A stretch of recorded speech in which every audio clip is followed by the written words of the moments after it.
The brain is an amazing and complex organ. And while many people are fascinated by the brain, they can't really tell you that much about the properties about how the brain works because we don't teach neuroscience in schools.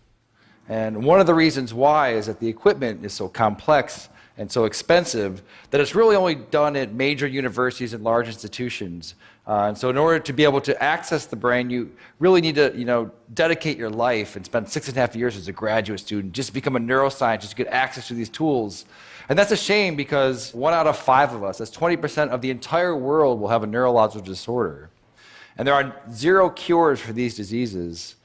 And so it seems that what we should be doing is sort of reaching back earlier in the education process and sort of teaching students about neuroscience, and so that in the future they may be thinking about possibly becoming a brain scientist. And so when I was a graduate student, my lab mate Tim Marzullo and myself decided that, what if we took this complex equipment that we have for studying the brain and made it simple enough and affordable enough that anyone, an amateur or a high school student, could learn and actually participate in the discovery of neuroscience. And so we did just that.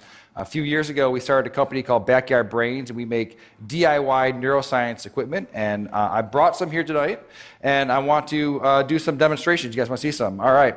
All right, so I need a volunteer. So right before, what is your name? All right, Sam. I'm going to record from your brain. Have you had this before? No. Okay. All right. I need you to stick out your arm for science. Roll up your sleeve a bit. All right. And so what I'm going to do, I'm putting electrodes on your arm, and you're probably wondering, I just said I'm going to record from your brain. What am I doing with your arm? You have about 80 billion neurons inside your brain right now. They're sending electrical messages back and forth and chemical messages. But some of your neurons right here in your motor cortex are going to send messages down when you move your arm like this. It's going to go down across your corpus callosum, down onto your spinal cord, your lower motor neuron, out to your muscles here. And that is electrical discharge. It's going to be picked up by these electrodes right here. And we're going to be able to listen to exactly what your brain is going to be doing. So I'm going to turn this on for a second. Have you ever heard what your brain sounds like? All right, let's turn it on. So go ahead, go ahead and squeeze your hand. All right, so what you're listening to, so this is your motor units that are happening right here. Okay, so let's take a look at it as well. So I'm going to stand over here. And I'm going to open up our app here. So now I want you to squeeze. Yeah, so right here, these are the motor units that are happening from her spinal cord out to her muscle right here. And as she's doing it, you're seeing the electrical activity that's happening here. We can even click here and try to see one of them. So keep doing it really, really hard. Yeah, so now we've paused on one motor action potential that's happening right now inside of your brain. Okay. Do you guys want to see some more? All right. That's interesting, but let's get it better. Okay. I need one more volunteer. Okay. What is your name, sir? Miguel. All right. You're going to stand right here. So Miguel, when you're moving your arm like this, your brain is sending a signal down to your muscles right here. I want you to move your arm as well. All right, so your brain is going to send a signal down to your muscles. And so it turns out that there is a nerve that's right here that runs up here that innervates these 3 fingers. And it's close enough to the skin that we might be able to stimulate that. So that we can do is copy your brain signal that's going out to your hand and inject it into your hand so that your hand will move when your brain tells your hand to move. And so in a sense, she will take away your free will, and you will no longer have any control over this hand, okay? You with me? All right, so I just need to hook you up. All right, so I'm going to find your ulnar nerve, which is probably right around here. You don't know what you're signing up for when you come up and...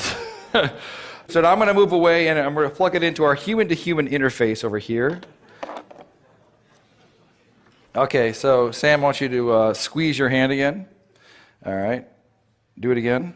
All right, perfect. So now I'm going to hook you up over here so that you get the stimulus. It's going to feel a little bit weird at first. This is going to feel like when you lose your free will and someone else becomes your agent, it does feel a bit strange. So I want you to relax your hand. All right, and Sam, you're with me? All right, so you're gonna squeeze. I'm not going to turn it on yet, so go ahead and give it a squeeze. All right. So now, are you ready, Miguel? Ready as I'll ever be. Okay, so I've turned it on, so go ahead and turn your hand. Do you feel that a little bit? No. Okay, do it again. No, a little bit. A little bit? Okay, so relax. No, hit it again. Okay. Oh, perfect. All right, so relax. Do it again. All right, so now... All right, so right now, your brain is controlling your arm, and it's also controlling his arm. So go ahead and just do it one more time. All right, so that's perfect. So now, what would happen if I took over my control of your hand? And so just relax your hand. What happens? Nothing. Why not? Because the brain has to do it. Now you do it again. All right, that's perfect. All right, well, thank you guys for being such a good sport. This is what's happening all across the world, electrophysiology, and we're going to bring on the neuro revolution. Thank you.